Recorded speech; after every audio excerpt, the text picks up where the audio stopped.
Girivadadhari Jasodanandana Brajacanaranjana Jasodanandana Brajacanaranjana Yamuna Tiravana Chadi Jamana Tiravana Chadi Jaya Radha Madhava Kunjabi Adi Madhava Kunjabi Jaya Radha Madhava Kunjabi Adi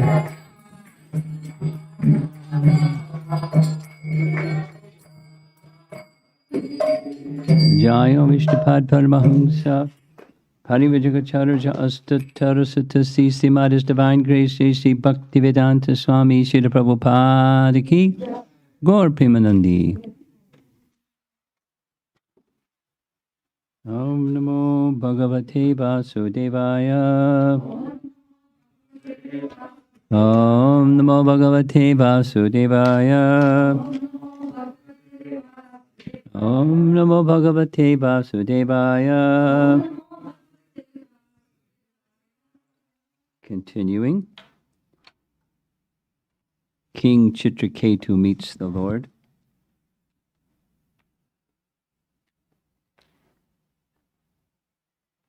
Text 25 is this mantra, Om Namo Bhagavate Mahapurushaya, which is another mantra following the mantra given by Narada. O Transcendental Lord, who are situated in the topmost planet of the spiritual world, your two lotus feet are always massaged by a multitude of the best devotees with their lotus bud hands. You are the Supreme Personality of Godhead, complete in 6 opulences. You are the Supreme Person mentioned in the Purusha Sukta prayers.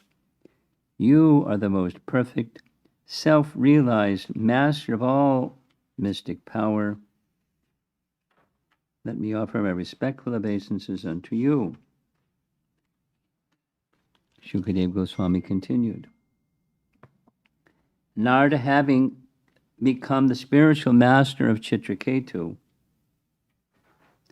instructed him fully in this prayer because Chitraketu was fully surrendered. Oh, King Parikshit. Narada then left with the great sage Angira for the topmost planet known as Brahmaloka. He had some service. We don't know what service he was going to do. Then what's Chitraketu going to do? Going to chant his mantra, right? Fasting and drinking only water, Chitraketu for 1 week continuously chanted with great care and attention the mantra given by Narada Muni.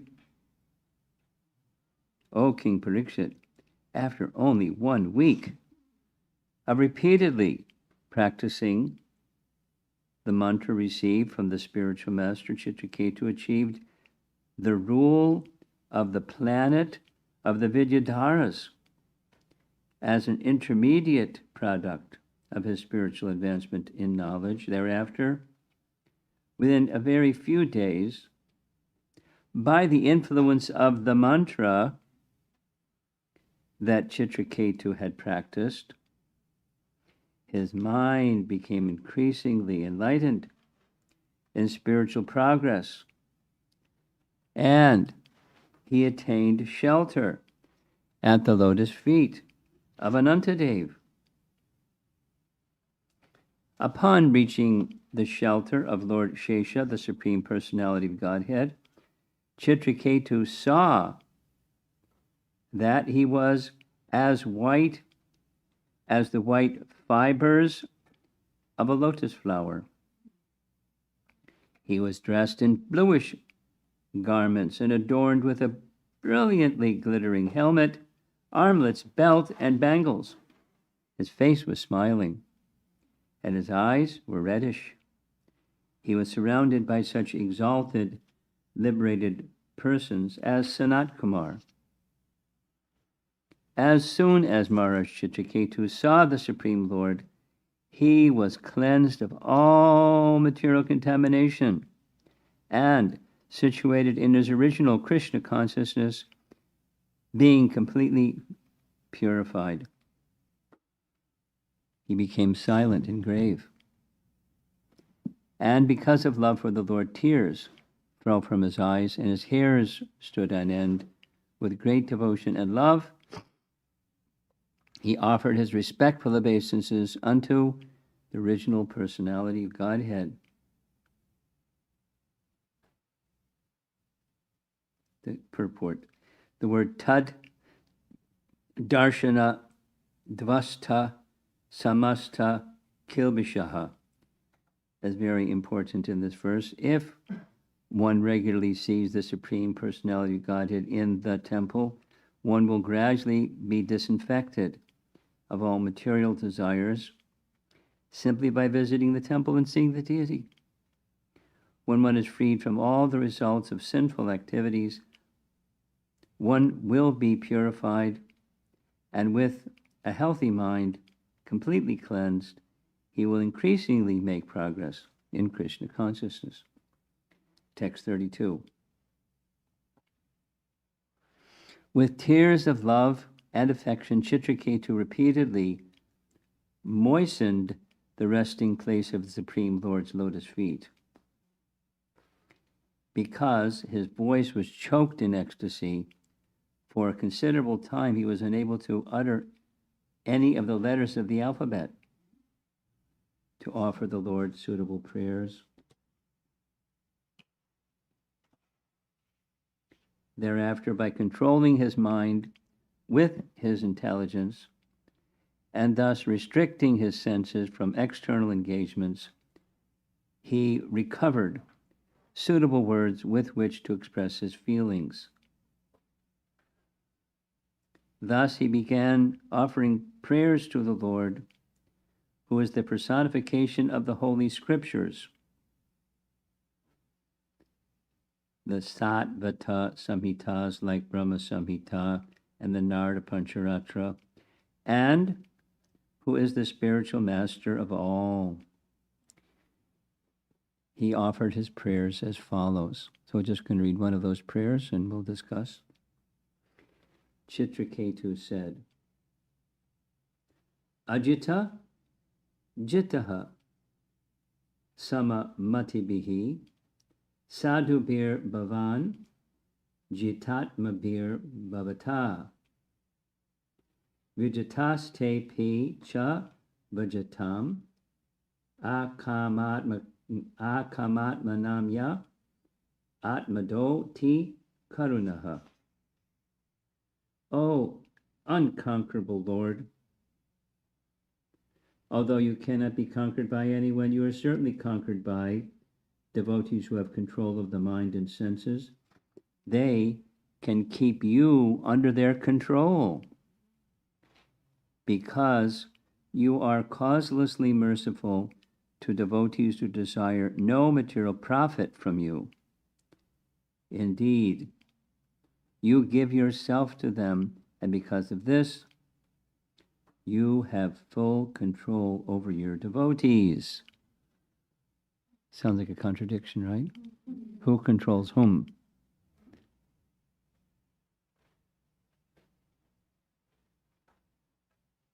Well, they control each other. The supreme controller becomes controlled by the love of his devotees. And the supreme controller controls the devotees through the love the devotees have for him. He controls them through their love for him. But it's not about who controls whom.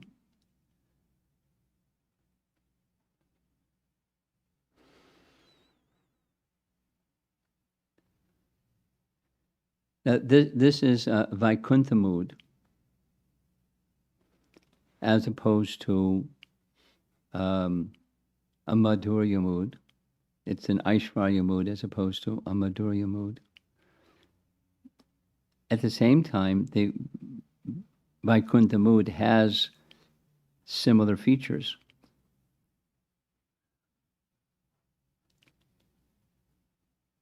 The Lord in Vaikuntha, in this case, he's not Vaikuntha, but it's Anantashesh or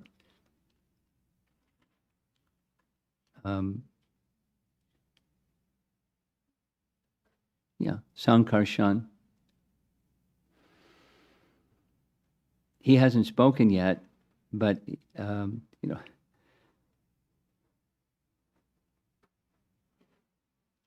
kind of a fast forward. Not too many days ago, he was in this pitiable condition.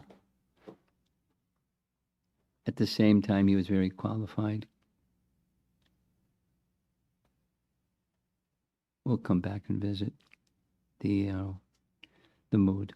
So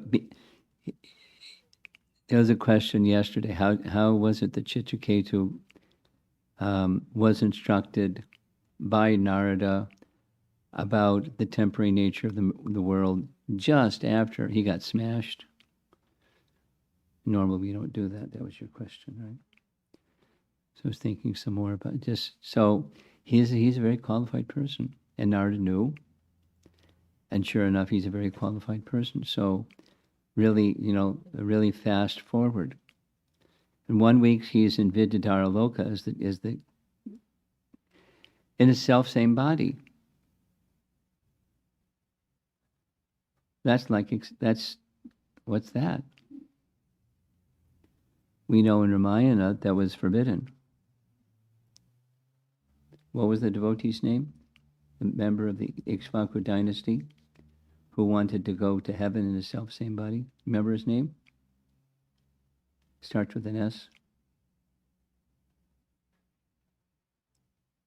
Anybody here remember his name? Huh? Say it louder. Trishanku, not an S, a T. Trishanku. Thank you. Trishanku.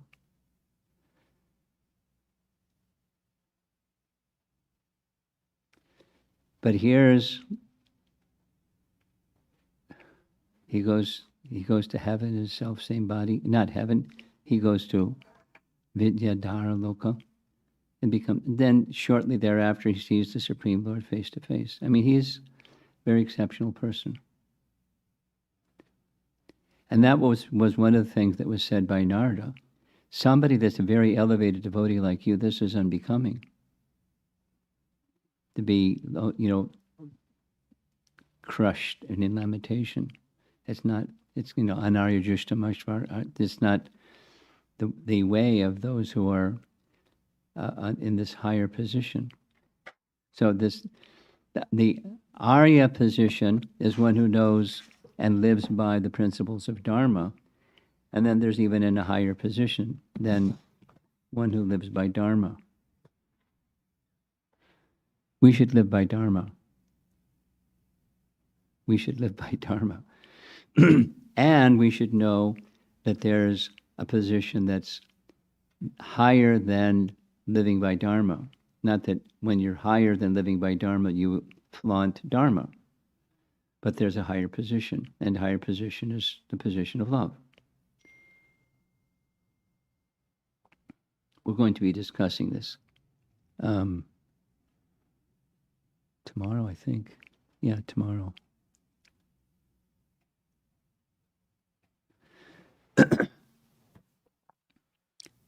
Very similar to the teaching that's found in Kapila Dev's instructions to Devahuti. devotional service that's mixed with the modes, or one's consciousness is mixed with the modes, because devotional service is pure. So symptoms in goodness, in ignorance, passion, goodness.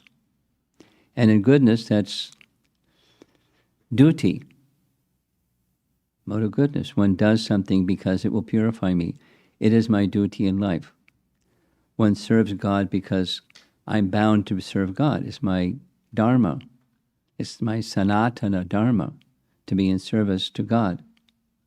And if I miss the target, I'll be serving something else, because service to God is my constitutional nature.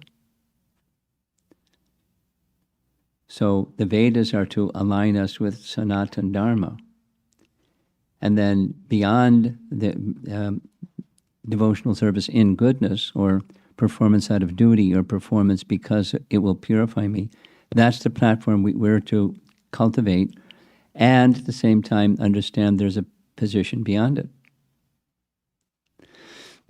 The position beyond it is Shuddha Sattva. And there's symptoms, not pretense, but there's symptoms. And those symptoms are symptoms of ecstasy that he's demonstrating. I'm going to pause, use the restroom, be right back.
Okay.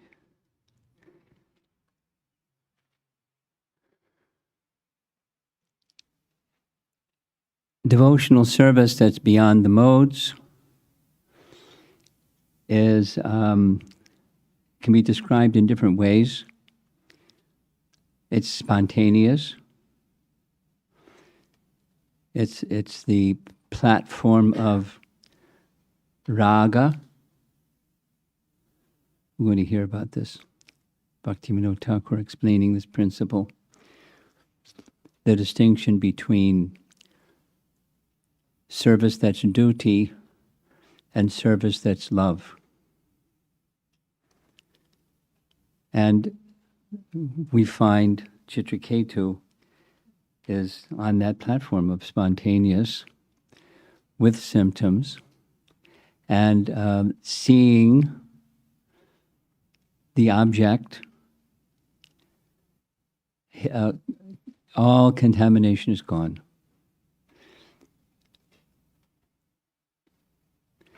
And then he manages to steady his mind enough to speak words. Something very similar happened to Dhruva, and the Lord touched him with his conch, but was little boy. But Prahlad, similarly, Lord Nrsingadev touched him with his hand. Here it's just he's gathered himself and began speaking. And the speaking is a major part of what the message of Srimad Bhagavatam is made up of, and it's Sambandha Gyan, knowledge of the object. And the place from which this knowledge of the object is being spoken is from the Shuddha Sattva platform, is beyond goodness. Literature that's transcendental is beyond goodness. Now, literature that's beyond goodness is it's a bit of a stretch for those who are within the modes to comprehend, because the mind and the senses are covered with the modes. And so we can't see or hear or understand. But the understanding comes through purification. Purification, in Chitraketu's case, came through mantra.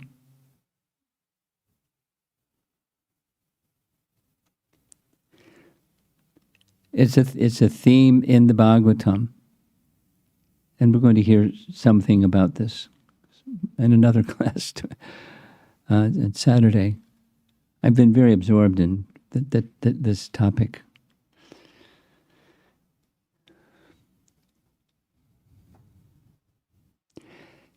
Realization is awarded to one whose consciousness has become purified. And that realization is then confirmed and or imparted by representatives of the Supreme Lord who impart and or confirm the realization. I'm mentioning that because in the whole of part 2 of Brihat Bhagavatamrita, the book, even from part 1, but part 2, there's a Mathura Brahmana that has been on a quest, similar to part 1. But his quest is, I've heard many, many different goals and means to reach the goal for a spiritual life. I went here, I went there, I heard this, I heard that. I'm confused. I'm searching for the answer. What's the goal and the means to reach the goal? Exactly what Lord Chaitanya and Ramananda Roy's discussion was. What's the goal and the means to reach the goal? And this Mathura Brahmana is chanting the Madan Gopal mantra. But he's not clear what the goal is and how to reach the goal. Sound familiar?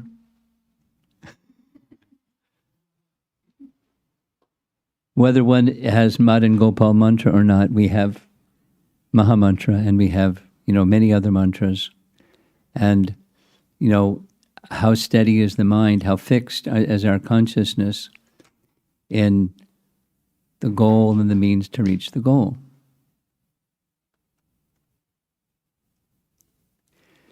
My message here is, the mantra is a means for purification, and with that purification, the personality of Godhead will send us the resources, the teachings and the teachers and the everything we need, which is exactly what Gopakumar's spiritual master told him. By the means of this mantra, everything that desirable will come, and everything you need to understand will be understood, comprehended, realized, experienced. Now, that realization, comprehension, experience happened by instructions that came from many sources. His spiritual master didn't give him like a zillion instructions. He didn't give him Srimad Bhagavatam. He just gave him his mantra. Anyway, but many persons along the way gave comprehensive instructions.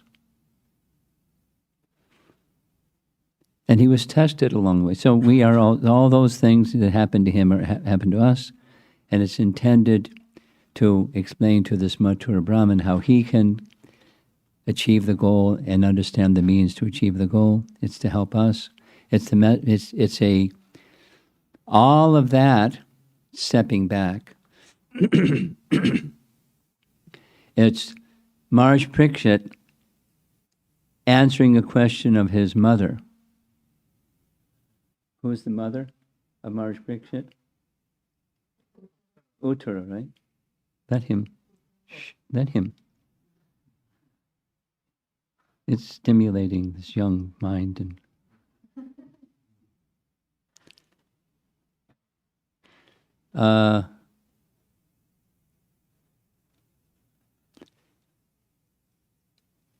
Shukadeva Goswami finished speaking, and he got up and left. And Uttara heard everything but didn't comprehend everything. So before the snakebird came, she went to Maharaj Parikshit and said, I couldn't understand everything he said. Could you give me a synopsis? Sure. That's what Brihad Bhagavatamrita is. It's Maharaj Parikshit explaining to Uttara the essence of Srimad Bhagavatam. So here's Srimad Bhagavatam giving us a picture of what happened to Chitraketu by receiving this mantra. No, he had lots and lots and lots of teachings of transcendental knowledge. I think there's a couple chapters worth of teachings, and that's what's in the book, what to speak of other things that may have been said.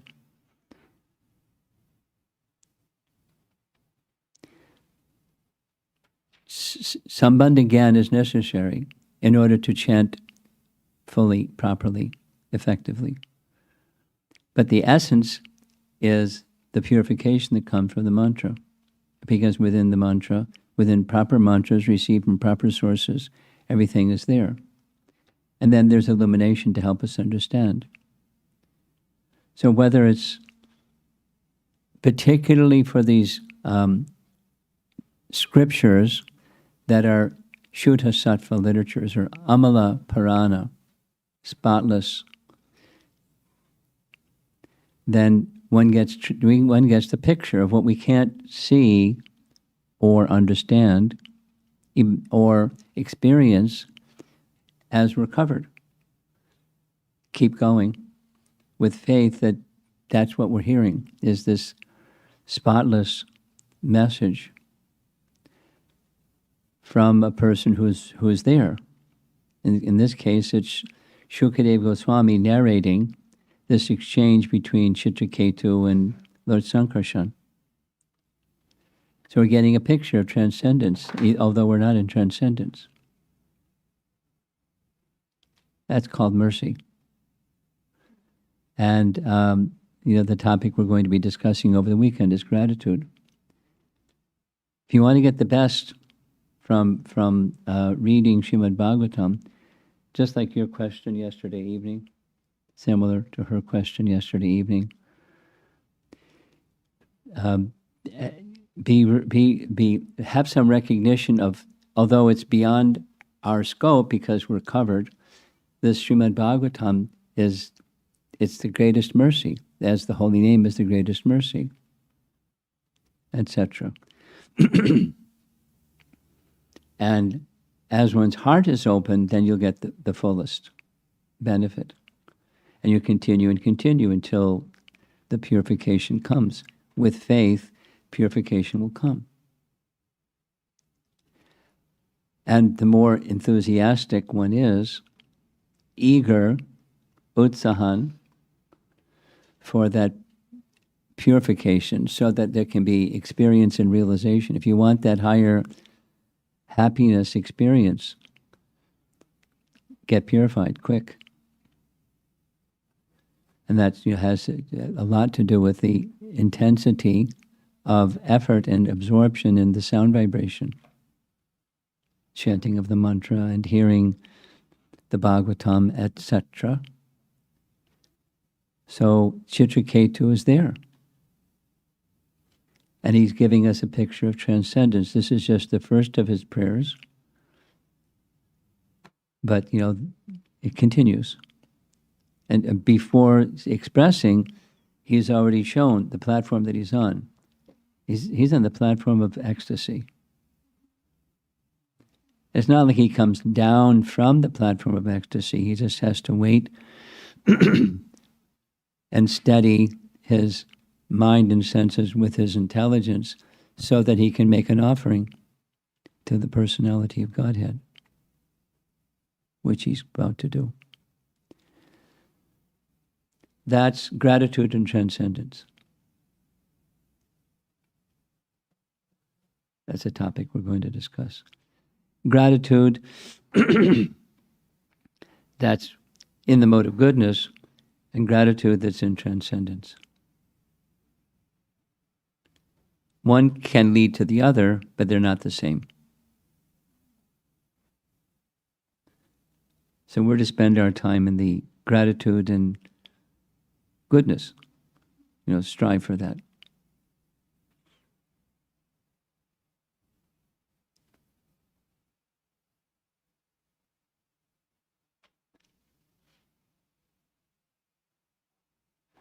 Okay, let's see if there's some discussion.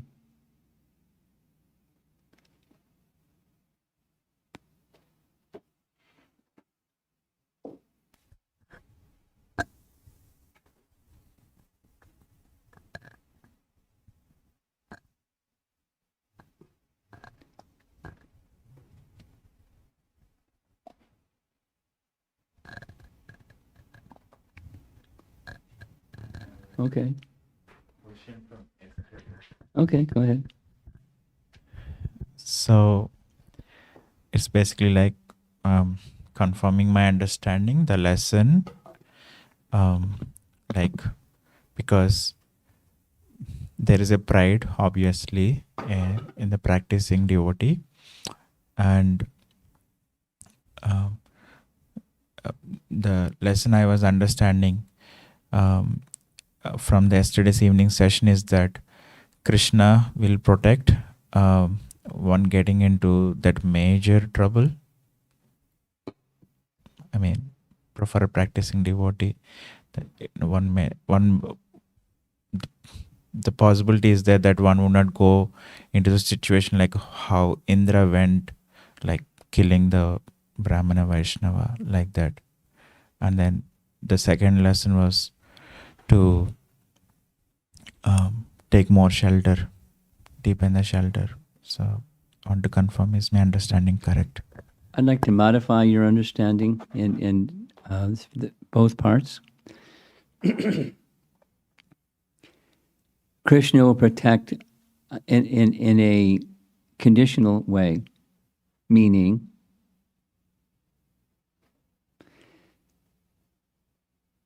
in the higher sense, bhakti is never lost. In that sense, Krishna protects, because Bhakti Devi is an expansion of Radharani. Krishna will never, any progress made that's the result of sincere service will never be lost. But one can become covered again.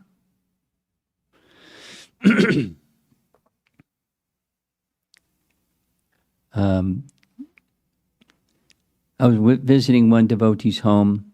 I won't mention his name.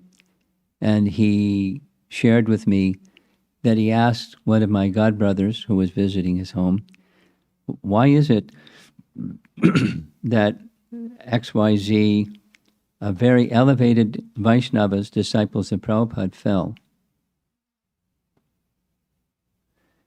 And that devotee who was visiting his home said, let me think about this. He spoke the next day and said, pride.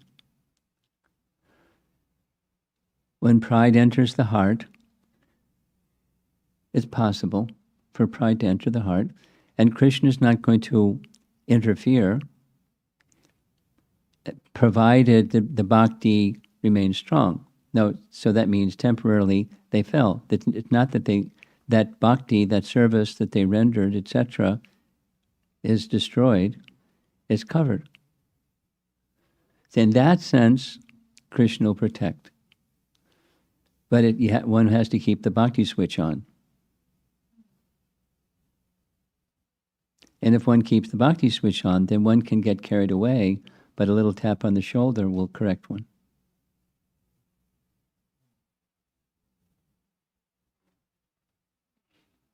We have examples of that.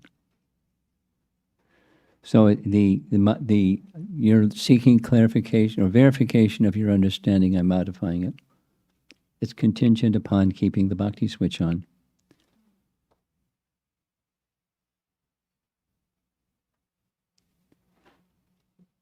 And the other part, say the other part of your question, your understanding.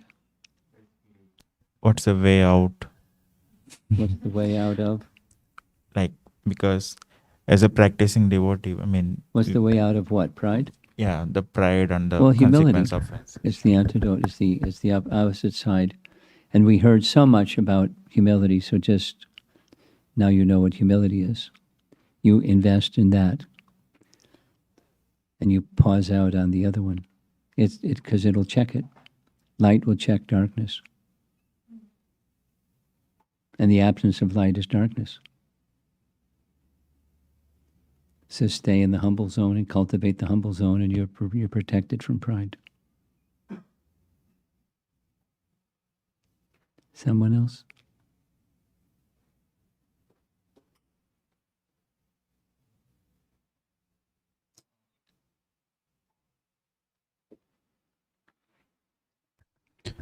Hare Krishna Maharaj.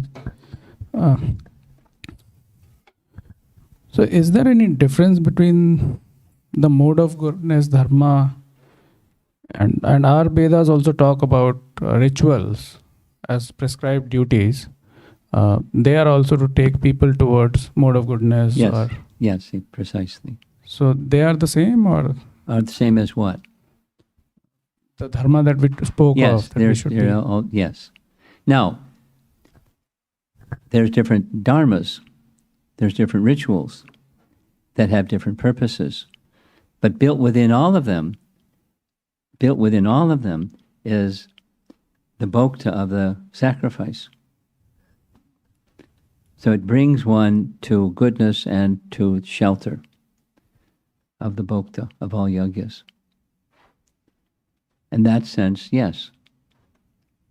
But let's take, there are sections of the Vedas that are for destruction. Right?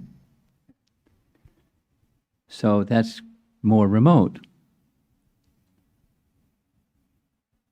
But there's power in all that stuff.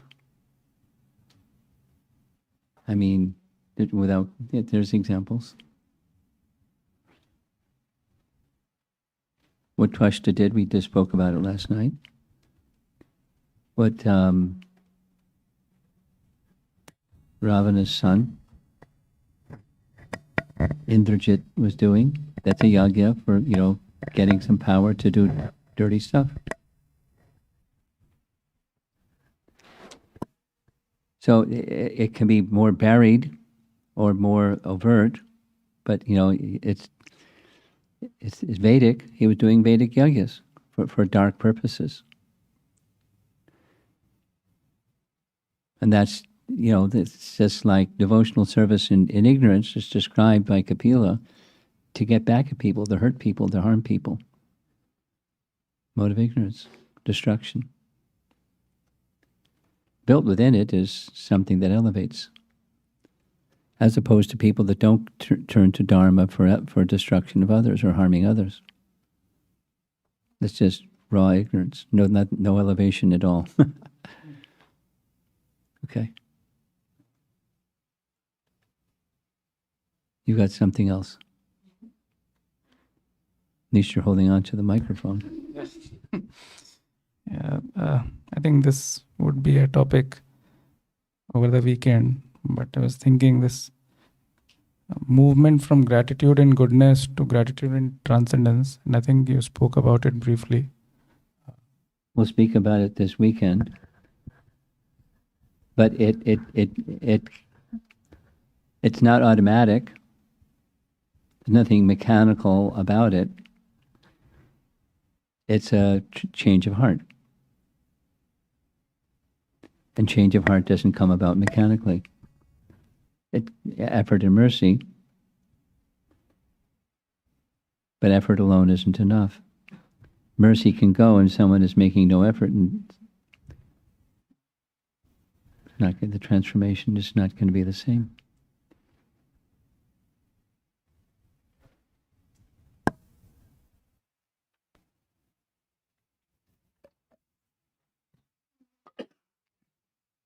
Hare Krishna Guru Maharaj. This is regarding a discussion in Bhagavad Gita kids class, modes of material nature. Shuddha Sattva and transcendence. In these two cases, relationship with the Lord or experiencing the mercy in that relationship, how does it differ? Is there any difference? Should the Sattva also should be transcended for to go to transcendence? And if it is yes, what would be like transcendence? Your question is not clear in my mind. It sounds like you're asking at least one thing, and I'm not sure what the second thing is. Are Shuddha Sattva and transcendence the same? That's one question. The answer is yes. It's looking at the same thing from a different angle and using different language to describe the same thing. But it's different language. It's the same thing. And then, you asking his question, how do you move from goodness to Shuddha Sattva? Are you asking that? Moving part, I know you will be Okay. discussing more, but the relationship or the experience of the mercy in the transcendence. Well, it's the relationship between experiencing mercy in transcendence. Well, it's a relationship. And in a relationship, it's a two-way thing. So there's the person who is extending and the person who is giving and receiving. So the experience is on the receiving end, and then the other is the giving end, giving service without condition or motive or modes of nature operating or anything like that. So that's the relationship. It is a relationship. The object and the subject. One is describing the subject, and the other is describing the other side giving something, and your experience of that, the experience of the service and the experience of receiving. Does that touch on your question? In the transcendence stage, it's the purest. Yeah. Without pure, there's mix. We can be in devotional service in a mixed. Not only can, it's where we are. It's devotional service. It's not devotional service. this devotional service and practice until the pure stage is attained. Okay? Anything else? Do we have anything online? No? Okay. Okay, we're done. Srila Prabhupada ki? Just popped in. Okay.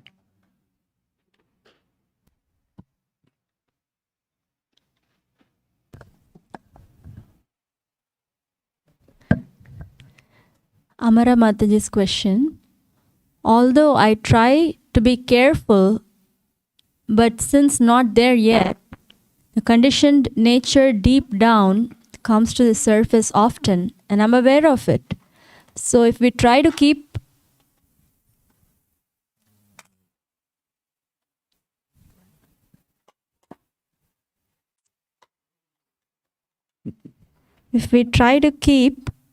a mood of cultivation but fall short because moods are like a whirlpool which engulf one helplessly, then if we pray every day to keep up away from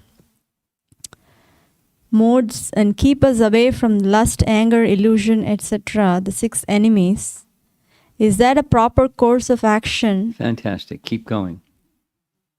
With faith. Srila Prabhupada ki jai.